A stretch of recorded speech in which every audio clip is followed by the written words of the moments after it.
한국처럼 힐링이 필요한 사회도 없다. 만약 누군가 서울의 이미지를 한마디로 요약해보라고 한다면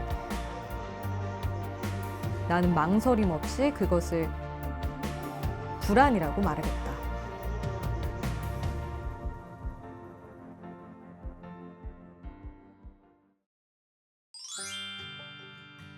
나는 히틀러의 아이였습니다 라는 책인데요. 제목부터가 심상치 않죠. 일단 뭐 분노할 포인트가 여긴 없고, 그래 다들 힘든 거지, 다들 실패는 해보는 거지 하는 위로가 되는 포인트가 있었고, 히틀러 책은 분노를 많이 해요. 저는 거의 불안 DNA를 타고났다. 쉽게 불안해하는 타입이어서 안정이 그래서 제 삶에 너무 큰 꿈이에요. 물론 어쨌든 제가 원하는 직업을 갖긴 했지만 이 직업을 갖는데 너무 평균적으로 걸리는 시간보다 더 많이 5, 6년 길게 아나운서 꿈을 갖고 준비를 했고, 그 정도 꿈을 꾸기 시작하면 사실 주변의 지원도 점차 덜해져 가고 이제 그만해라 응원도 줄어들고, 그래서 20대를 거의 불안하고 혼자 나만 안 되는 일을 붙들고 있는 것 같은 그 불안 속에서 살았던 것 같아요. 근데 지금 20대 친구들은 제가 취업 준비할 때보다도 더 어려우니까 더 정말 불안의 시대에 살고 있을 것 같다는 생각을 하고, 여전히 어느 세계 어느 나라가 안 그러겠냐마는 서울이 정말 불안의 사회다라는 생각을 저도 하죠. 현재 불안이요? 이제 보통 30대가 되니까 선배들이 그 얘기를 많이 하더라고요. 40대의 삶은 30대 때 제가 뭘 했느냐에 따라서 달라진다고. 그래서 지금까지는 뭐 이를테면 재테크에 관심이 없었어도 눈을 떠야 되고, 40대 때 또 건강하게 살려면 30대 때 운동을 미리 해야 되고 막 이런 얘기들 하는데, 이를테면 노후 생활 있잖아요. 그때를 도대체 안정적으로 보내려면 지금 진짜 뭘 해야 되지? 이게 미리 생각이 안 될 수 없는 것 같아요. 왜냐면 사회적으로도 진짜 오히려 이제 노인의 삶에 가까워져 갈수록 그게 삶이 더 어렵다는 걸 우리 너무 이제 알게 됐고, 욜로야 진짜 옛날 얘기지. 이제는 그런 삶이 불가능하잖아요. 늘 하루하루 현대인으로서 불안한 것 같아요.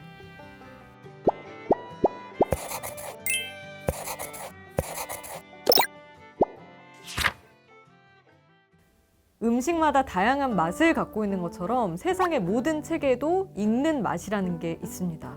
어떤 책은 재밌겠다 싶었는데 생각보다 색깔도 없고 무색무취하고 아무 맛도 안 나서 실망할 때가 있지만요.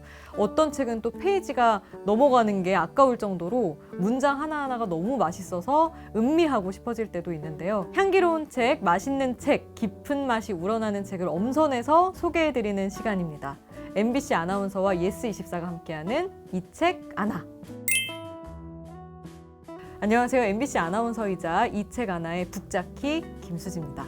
혹시 여러분은 몇 살이 되면 어른이 되는 거라고 생각하시나요? 물론 법적으로 미성년, 성년을 나누는 기준이 정해져 있지만 어른이 된다는 건 그렇게 나이로 딱 잘라서 정해지는 단순한 얘기가 아니라 내가 마음으로 나는 어른이 됐구나, 안 됐구나 느끼는 시점도 있고 다 다른 이야기인 것 같습니다. 근데 분명히 나이 먹고 20살 넘어가면 이런 생각을 하죠. 어른이 된 것 같은데 왜 이렇게 아직도 모르는 게 많고 망설여지는 게 많고 확신도 안 들고 이게 계속 갈등을 해야 하나.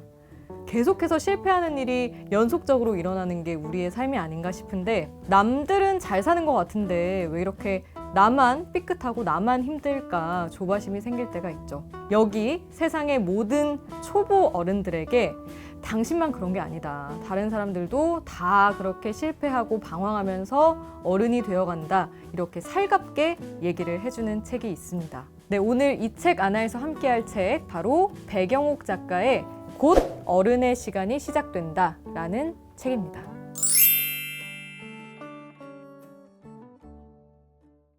이 책은 2011년에 출간됐던 배경옥 작가의 에세이인데요. 그때도 정말 많은 사랑을 받았었는데 이번에 10년 만에 개정판이 새롭게 출간돼서 반가운 마음에 여러분께 소개를 해드리려고 합니다. 배경옥 작가 하면 소설 스타일을 떠올리시는 분들이 많을 거예요. 스타일이 2008년에 세계일보 세계문학상을 수상하면서 김혜수 씨가 주연을 맡은 드라마 스타일로 제작이 되기도 했습니다.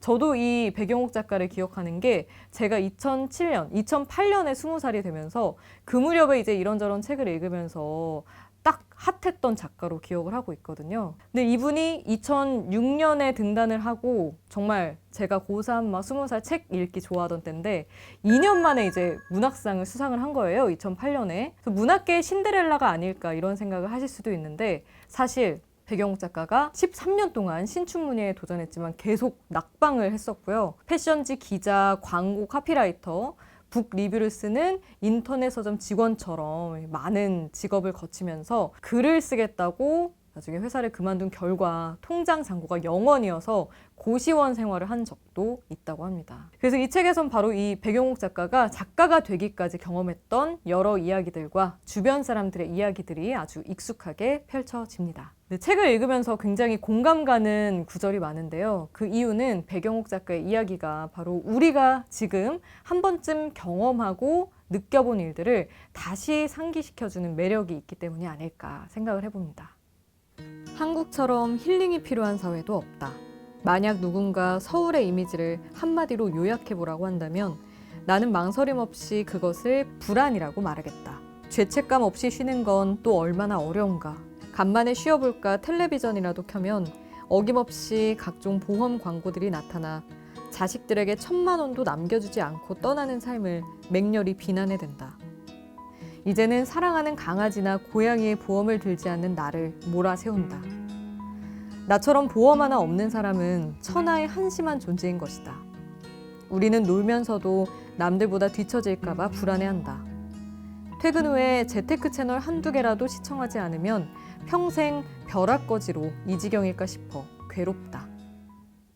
왠지 내 얘기를 하는 것 같아서 속으로 맞아 하게 되죠. 어른이 돼서도 계속해서 갖게 되는 불안들 정말 많습니다. 특히 친구들은 다 나름 제 앞가림을 하는 것 같은데 나는 아직도 뭘 하고 싶은지 몰라서 방황을 할 때도 있고요. 남들이 좋다고 하니까 그냥 따라하는 일도 많고요.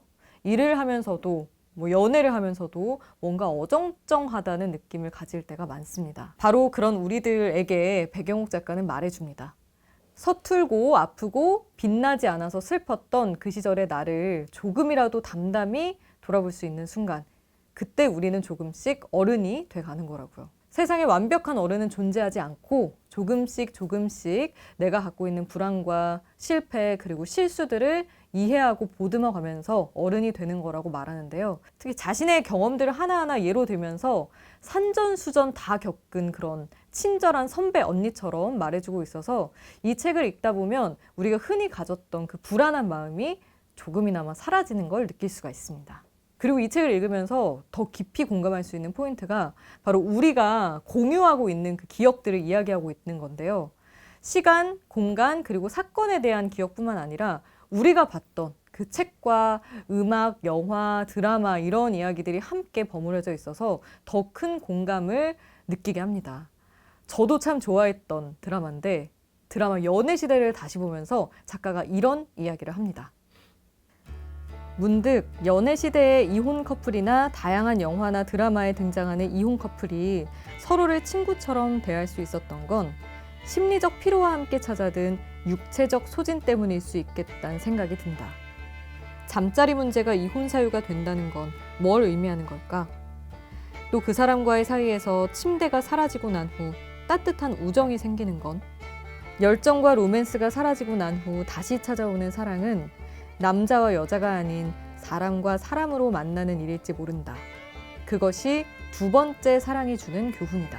소설가 야마다 에이미는 소설 공주님에서 이렇게 말했다. 당연하다. 나에 대해 정통한 건 그녀뿐이다. 그녀는 나에 대해 알려고 하지 않았기 때문에 나에 대해 정통할 수 있는 거다. 이것이 호스티스, 누드 모델, 수많은 남자와의 연애와 실패를 통해 수없는 스캔들을 불러일으켰던 야마다 에이미의 통찰이다. 알려고 하지 않는 것. 그저 바람이 불면 부는 대로, 꽃이 피면 피는 대로 놔두는 것. 연애에 관해서 아무리 생각해도 그게 정답에 가까운 것 같다. 근데 어디 그게 말처럼 쉽나. 헤어져 라는 답을 알아도 소용없는 세계. 그것이 연애인 것을. 참 솔직하고 마음에 쏙쏙 와박히는 이야기들이죠. 백영욱 작가의 글을 좋아하시는 분들 많은데요. 소설도 그렇고 또 에세이도 마찬가지로 괜히 어려운 용어를 써가면서 몇 번을 다시 보게 만들지 않고요. 우리에게 친근한 단어들을 적확하게 구사하면서 누구나 재미있게 읽을 수 있는 그런 호흡을 만들어줍니다. 그래서 글을 읽다 보면 솔직 담백한 매력에 빠져서 술술 책장이 넘어가죠. 평소에 작가가 생활하면서 겪은 에피소드들이 또 많이 담겨 있어서 읽다가 웃음 짓게 되는 글도 많은데요. 원룸촌에서 지내는 시절을 적은 이 글도 마찬가지입니다. 사랑에 빠진 여자의 옆방에 사는 건 재앙이다. 그곳이 대학가 원룸촌의 작은 방 옆이라면 두말할 것도 없다. 형편이 된다면 방을 뺄 것을 진지하게 충고한다. 20몇 살 열애 중인 여자는 뱀파이어처럼 낮밤이 바뀌어 밤에도 쉽게 잠들지 못한 채 뒤척인다. 열애 중인 여자는 냄새로, 목소리로, 계단을 오르내리는 발자국 소리로도 수없이 많은 연애의 흔적들을 남기는데 그것의 대부분은 엄청난 양의 전화통화와 흐느낌들이다. 그 여자의 옆방에 산 지 2달. 나는 웃음소리에 대한 짧은 단편 하나쯤은 쓸 수 있을 것 같다. 울음소리라면 500페이지짜리 책 한 권을 거뜬히 쓸지도 모를 일이다. 어느 날은 슬퍼서 울고, 어느 날은 기뻐서, 어느 날은 싸웠다고 우는 여자가 옆방에 산다. 정말 그 방에 사는 느낌이 들죠. 저도 자취생활을 하면서 수없이 그런 생활을 해봤기 때문에 그 방음이 안 되는 원룸 다 그려집니다. 이렇게 너무 솔직하고 우리의 인생 같은 이야기들이 담겨 있어요. 평소에 뭐 어려운 책은 싫다, 가르치려고 하는 책 싫다. 제가 자기계발서를 가끔 기피하는 이유도 여기에 있는데 너무 교훈적인 얘기 싫어하시는 분들, 너무 억지 위로 싫어하시는 분들, 이런 분들이라면 백영욱 작가의 이 책을 읽는 순간 아, 이게 내가 찾던 이야기구나 하실 겁니다. 왜냐하면 이 책에 담긴 이야기들은 다른 누구도 아닌 정말 우리의 이야기를 담담하게 들려주고 있거든요. 이 책을 읽다 보면 문득 우리가 잊고 살았던 내 모습과 추억들이 다시 소환이 되고요. 그때는 아팠지만 그래도 지금은 그립기도 한 그 시절을 다시 만날 수 있어서 반가운 느낌이 듭니다.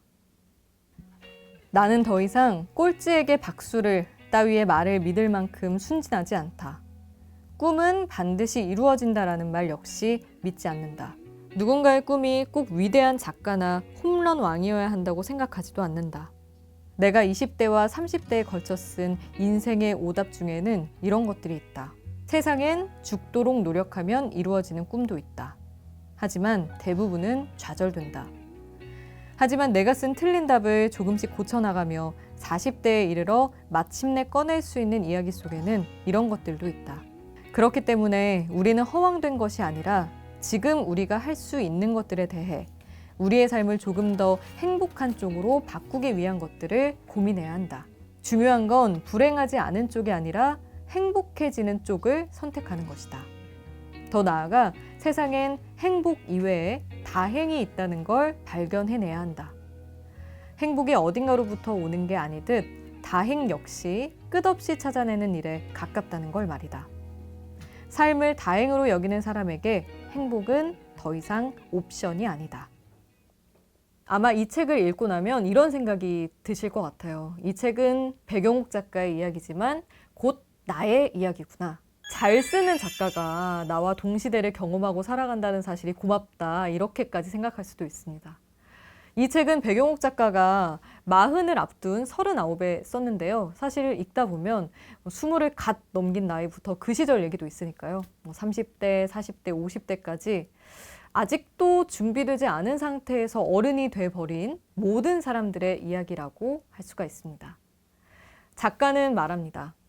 눈에 보이지 않던 것들이 눈에 보이고 귀에 들리지 않던 것들이 들리기 시작하면 곧 어른의 시간이 시작된다. 이렇게요. 오늘도 선택과 후회와 현실과 꿈 사이에 서 있는 어른들을 위한 책, 백영욱 작가의 곧 어른의 시간이 시작된다입니다. 오늘의 이 책 하나, 곧 어른의 시간이 시작된다와 함께 했는데요. 그럼 여기서 마무리하기 전에 우리 이 책 하나 시청자 여러분을 위한 퀴즈 나갑니다. 정답 아시는 분은 댓글로 정답과 이메일 주소 달아주시면 추첨해서 선물 커피 모바일 쿠폰을 보내드릴 건데요. 문제를 드리겠습니다. 백영옥 작가는 2008년 첫 장편 소설로 세계일보 세계문학상을 수상했고요. 이 소설은 김혜수 씨 주연의 드라마로도 제작이 됐는데요. 패션계의 화려한 직업의 세계 뒤에 숨은 인간의 욕망을 재기발랄하게 그린 이 소설의 제목은 무엇일까요? 1번 이메일, 2번 스타일, 3번 스케일. 자, 정답을 댓글로 남겨주시면 추첨해서 선물 보내드립니다. 많이 참여해 주시고요. 지금까지 이 책 아나 김수지였습니다.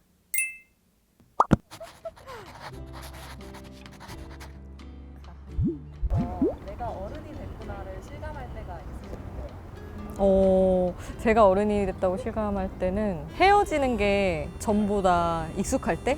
그러니까 뭐 연인과의 헤어짐도 당연히 그렇고 저도 일하다 보면 떠나는 사람들도 있고 어떤 관계를 맺었다가 막 흐지부지 되는 경우도 되게 많잖아요, 사실. 친구 관계도 그렇고. 근데 그게 예전에 막 10대 때는 누구랑 한 명 틀어지고 해도 20대 때도 마찬가지로 너무 마음이 아프고 내가 뭘 되게 잘못한 것 같고 그랬는데 이제 그게 뭐 그냥 이렇게 뭐 반복되는 거지 싶을 때 어른이 됐다라는 생각이 들어요.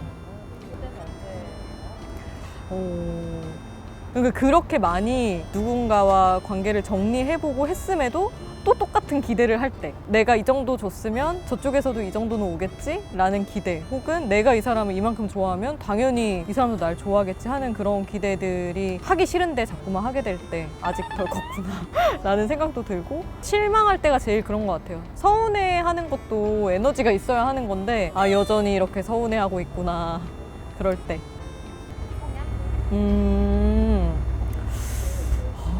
저도 스스로 느끼는 게 이제 경험치가 쌓이다 보니까 내가 안다고 생각하는 게 많아진 거예요. 이거는 이게 답이지. 아, 그거 그렇게 해봤자 안 돼. 이런 일들이 있는데 가끔 선배들이랑 대화하다 보면 그런 자신의 경험을 내려놓고 누가 힘들다고 하면 그래, 그거는 그럴 수 있지라고 되게 열린 마음으로 생각해 주는 분들이 있더라고요.